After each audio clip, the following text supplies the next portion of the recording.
after he saw his side's encouraging performance against Arsenal undone by an error by his goalkeeper, Altay Bayindir, after he decided to leave out Andre Onana from the matchday squad, despite the fact he was fit. Gary Neville says the club must address this position in this window. There's a glaring issue for United that can't be ignored, and that is that they do need to find a goalkeeper. They have to. I'm absolutely unequivocal on that. The two that you look at that are, that were mentioned in the last few weeks is Martinez and Donnarumma, and the reason I say that those two would be good goalkeepers for Manchester United is not necessarily because I think they're the best goalkeepers in Europe or that they're amazing. I think they've got big personalities and characters.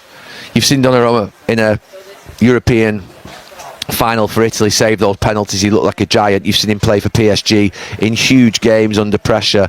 You've seen Martinez play in World Cup finals and win a World Cup. So they've played under extreme pressure, and they've got big personalities and characters, and they almost walk out with the arrogance and sort of dominance of a goalkeeper. And I think Manchester United, they need that. But I think they need to sort the goalkeeper out, because they will continually concede goals and points, and it undermines what you're doing. So Gary Neville making it crystal clear that he believes United need a new goalkeeper. Mark, will they sign one? Well, they'll certainly be hoping that they get a new goalkeeper in this window. Manchester United have to be a little bit conscious of what they spend. They haven't generated a huge amount of money so far this summer with regards to player sales, and that's going to be a big factor because they've actually spent quite significant sums of money, or best part of £200 million on the front three. So suddenly to go into the market for a goalkeeper, we know that Gigi Donnarumma is a player that's potentially available. Raw situation for PSG to let go someone who's been so critical to their success. 10 pieces of silverware whilst he's been at the football club. He's got 1 year left on his contract. We had Asmir Begovic on the show a couple of weeks ago, and he said, look, he's made for the Premier League. I know there's a lot said about his ability to play with the ball at his feet, but he's absolutely a top-class goalkeeper. He played with him at AC Milan. It feels like the Premier League is the destination of choice if there is a club that can get to the wage demands that the player has. And when you've got Gary Neville, who knows what it's like to play in front of a key goalkeeper at Manchester United, and how crucial that position is, saying it's vital they go and get someone, you'd imagine that the hierarchy will be working behind the scenes to try and make it happen. But again, players out there, quality goalkeeper that they need, that can do what Ruben Amorim wants. He seems to be very specific on his non-negotiables for players. Good players at Manchester United, if they don't fit into what Ruben Amorim wants, suddenly they don't look like good players, and they're looking at the exit. So this is another situation, one to keep an eye on. There'll be one or two other players in the frame, and of course they had that big investment on Andre Onana. If they can't find a solution for him, if he doesn't play, then that is another problem that they need to address. So there's a few things that need to happen at Manchester United. Kevin, is Onana good enough to be United's number one, or have we seen enough over the course of the last two seasons that he isn't at the level required for what United hope to be a squad that competes the Premier League and Champions League over the course of the next few years? He's made a lot of mistakes, there's no doubt about that. I must admit I am surprised by how it's gone for him, in the sense that when you looked at what he was doing for Inter, he was a big part of them getting to that Champions League final. He played very well in that Champions League final. His distribution was so good at Inter, but we've not seen that at all at United. That's the problem. He's gone into a situation at United, like many players have, hasn't been an environment where he can play his best football. He's clearly had a knock to his confidence. In many ways, it's a similar situation to Hojlund. Went there with a good reputation, hasn't been able to perform, has clearly lost the confidence. And when you're at United, which is one of the biggest clubs in the world, every mistake you make is hugely magnified. So I still think there's a top performer in there, but I can understand, with all of the mistakes that he's made, why United might look elsewhere. Whether Donnarumma is that fit is another matter entirely. It's clear he's surplus to requirements. His future at PSG is non-existent now. Once Luis Enrique makes a decision, that's it. And they brought in Lucas Chevalier from Lille. He's the absolute number one. So it's about Donnarumma finding a new club between now and the end of the summer. And in terms of finding the right club, do you think that United would be the right fit? Or looking at the Premier League clubs out there potentially looking for keepers, is there somewhere else that you think he may end up? I was stunned to see him linked with Manchester City, in the sense that, as Mark has said, technically he's not amazing with the ball at his feet. I wonder whether somebody like Pep Guardiola looks at that and thinks, well, actually, I can improve that. I can train that up. I can actually change it. He is commanding. He was incredible in the closing stages of the Champions League. Without his performances, they don't come through those really tight games in the Champions League. And we're not talking about PSG as European champions. And, as Mark said, delivered in the European Championship final for Italy as well. It's only mid-20s. 26. 26. Yeah. So this is a guy who's been doing it since he was a teenager, hugely experienced. So, yes, a top goalkeeper, but also a keeper that does make mistakes from time to time as well. So while we're going to be back on the wheel, he makes a few mistakes at Old Trafford, they get magnified and we all start again. It's fascinating because he is only 26 years old, and I think most goalkeepers, but when do they get into their prime? 28, 30? Van der Sar was probably 35 when he was his best. Exactly, yeah. So, there's still a long way to go in his journey. And like you rightly say, if Pep can just get that ability with his feet into his game, then he's unstoppable. There's room for improvement, not just technically, but I think for such a big man, he's not always as commanding as he could be at set plays. PSG have conceded a lot of goals from set plays over the past couple of seasons.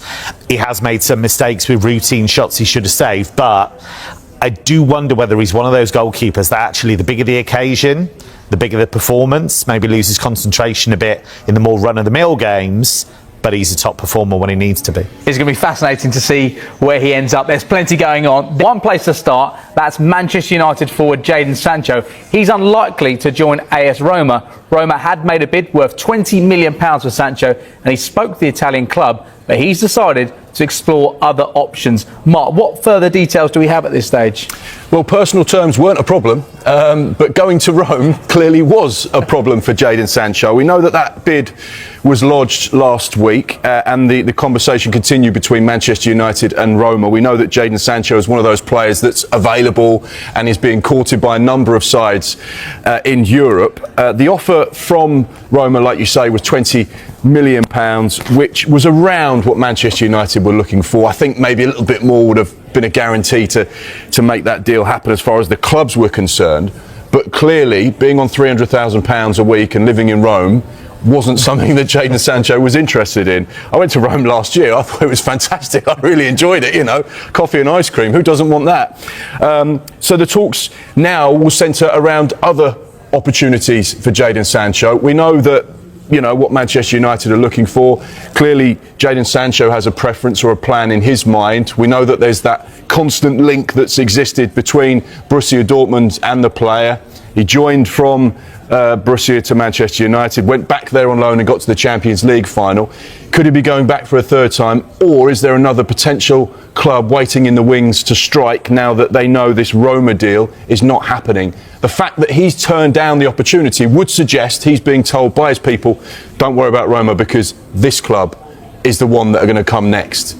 I don't know. What do you think happens here, Kev? Because I think Manchester United will be fairly gutted, though, because £20 million, a decent offer there. There's been lots of interest in Sancho in this window, but nothing concrete up until we got that bid in from Roma. I think if he has passed up a move to Roma, I actually think he's missed a trick to start with, because he would have been able to work with Gianpiero Gasperini, who's an incredible coach. If you look at the kind of guys that Gasperini has really got a tune out of in the last few years, Sancho fits that mould. Josip Ilicic, Papu Gomez, these are guys that he took not one gear, several gears.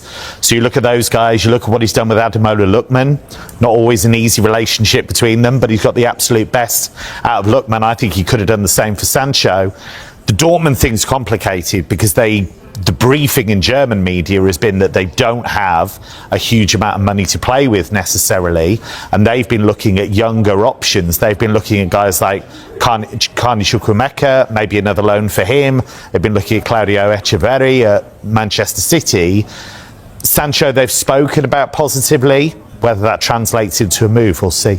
So Sancho's one of a number of players United are open to moving on, including Rasmus Hojlund. Mark, he wasn't in the squad yesterday for Manchester United. He was there at the stadium. Where do we stand on his future?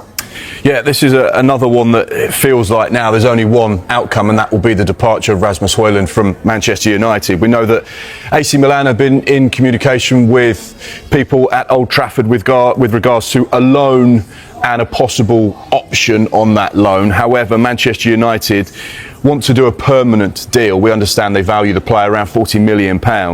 Now, there has been a sort of softening on his stance. Before, he was very much focused on getting into the Manchester United team, proving to people in Manchester that he was a good buy and he's a top player. However, as things have transcended over the course of pre-season, it's become very clear to the player that game time is going to be very limited, if any.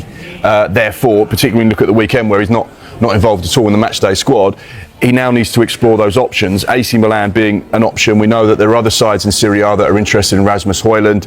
There was talks potentially about the option for him to go to Leipzig as a part of that Šeško deal, but that didn't materialise. But it feels like at the moment AC Milan are at the front of the queue with regards to any potential deal with Rasmus Hojlund. But once again, because of that investment from United, they're going to have to get some strong numbers on the table. Otherwise, it's just not going to work. So therefore, loans with obligations are going to be more crucial than options.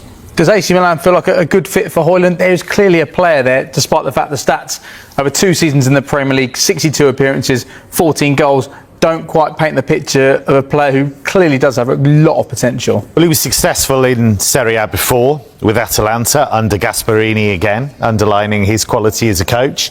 So that's a league in which he has thrived before. Milan need strikers, so you would think he would definitely get game time. The Leipzig one's interesting because they had a kind of long-held interest in him, but it looks like their replacement for Benjamin Šeško is Romulo, who's a Brazilian guy they brought in from Turkish football, so that door may well have closed. Ilitare, the sporting director of Milan, said publicly at the weekend that Hojlund is on their list, so there does seem to be really strong interest there. Just one thing as well that I think is important to point out is that whilst we say it looks like he's going to depart Manchester United, Ruben Amorim was asked at the weekend after their game with Arsenal about his future and what potentially might happen, and he said he has to fight for his place. We will see what's going to happen. Rasmus has the same characteristics as Benjamin Šeško, so sometimes we need to choose.